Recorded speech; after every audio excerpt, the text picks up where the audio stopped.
Rapper Kodak Black has been arrested in Florida on charges of drug trafficking. The super Gremlin artist, born Bill K. Kapri, was booked Wednesday, May 6, by the Orange County Corrections Department, according to official records reviewed by Billboard. He's charged with trafficking MDMA, the drug often known as Molly or ecstasy.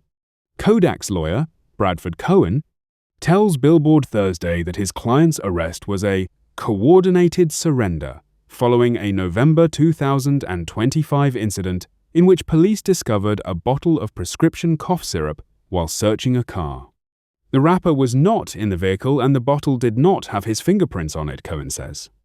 Though he says such evidence was not enough to charge Black with simple drug possession, Cohen says prosecutors doubled down and filed it as a trafficking charge. Part of what he claimed is a pattern of aggressive targeting of his client.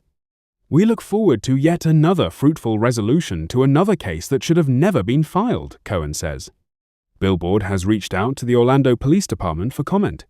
Kodak broke out in 2014 with hit singles such as Skirt, and later topped the Billboard 200 with his 2018 album Dying to Live, which featured the hit track ZZ that reached No. 2 on the Billboard Hot 100. But he has repeatedly faced legal troubles over his career, including charges for armed robbery, weapons possession, and sexual assault. In March 2020, Kodak pleaded guilty federal charges of lying on background check forms while buying firearms and was sentenced to 46 months in prison. But his sentence was later commuted by President Donald Trump.